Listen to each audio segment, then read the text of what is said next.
wabarakatuh. Halo Tribuners, bertemu lagi di program Tanya Ustadz. Masih bersama saya Ratu Jati dan juga Ustadz Tajul Muluk. Hari ini Ratu mau bertanya Ustadz tentang perjalanannya. Jadi kalau kita Ramadan itu kan identik dengan silaturahmi ya. Silaturahmi, bertemu dengan kerabat ataupun orang-orang yang sudah lama tidak bertemu begitu. Kemudian ini untuk perjalanan. Ini perjalanan seperti apa sih Ustadz yang membatalkan puasa? Karena kan biasanya perjalanan dilakukan ketika belum Idul Fitri ya, masih dalam bulan puasa. Ya, terima kasih. Bismillah, alhamdulillah, wassalatu wassalamu ala rasulillah. Ya, bulan Ramadan bulan baik ya. Bekerja itu di bulan Ramadan pahalanya berlipat. Silaturahmi di luar bulan Ramadan berpahala, apalagi di bulan Ramadan.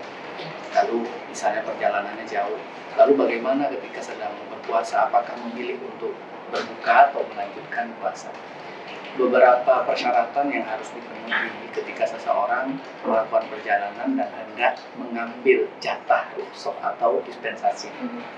Yang pertama, perjalanannya itu perjalanan yang jauh. Perjalanan jauh itu dalam rumus fikih itu yang bisa mengqashar dan menjamak sholat. Kalau dikonversi dalam jarak kilometer itu kurang lebih 80 km. Itu sudah diperkenankan. Kenapa ada jarak ini? Karena jarak ini lebih kepada ada unsur yang memberatkan, masyaqqah.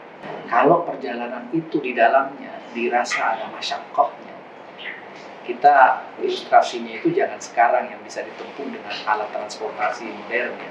Di zaman Nabi itu perjalanan 80 km itu kan perjalanan berat, maka diperkenankan gitu kan untuk bisa iftar ataupun berbuka, dia tidak berpuasa. Lalu yang kedua yang harus dipenuhi adalah perjalanan itu tidak diniatkan untuk melakukan kemaksiatan.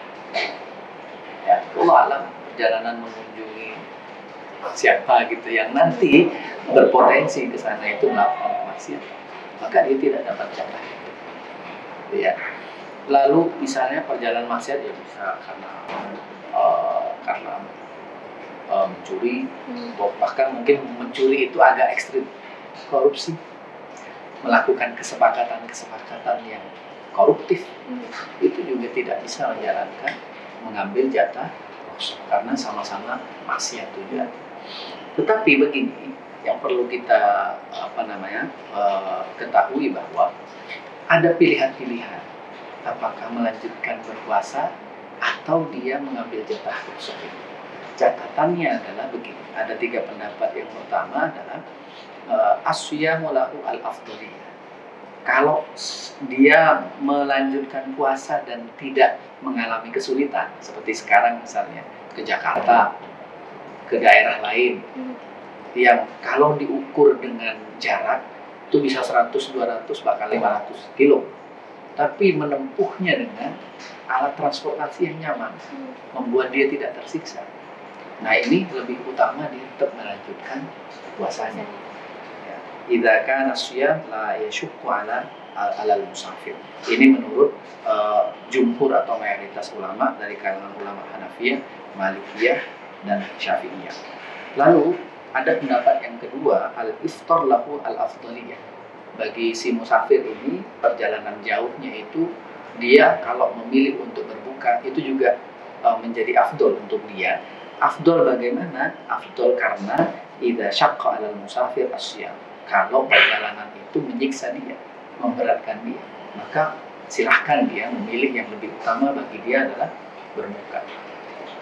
Yang ketiga, yahrum siyam 'alal musafir wa dzalika idza syaqqa 'alaihi siyam masyaqqatan syadidatan la yaqdiru 'ala ihtimaliha. Misalnya ada orang yang memang betul-betul dia ini kepengen banget puasa, tapi jelas perjalanan yang dia tempuh itu bukan hanya berat, tapi membahayakan kesehatannya dia. Mimpi, ya, kalau sudah lapar banget, masuk angin, limbung, bahaya. Ini sebaiknya bukan lagi sebaiknya, tapi haram kalau dia melanjutkan puasa. Kalau sampai puasa itu yang dia lakukan dalam keadaan musafir itu justru akan membuat dia mengalami mara bahaya. Maka di sini bisa menjadi haram melanjutkan puasa. Baik, terima kasih Ustadz atas penjelasannya. Jadi gitu Tribuners, boleh berbuka bila minimal jaraknya itu adalah 80 km, kemudian tidak dimaksudkan untuk melakukan perbuatan maksiat dan tidak menyiksa, membebani atau membahayakan diri sendiri. Begitu, kita ketemu lagi di program Tanya Ustadz episode selanjutnya. Assalamualaikum warahmatullahi wabarakatuh. Terima kasih sudah nonton. Jangan lupa like, subscribe, dan share ya.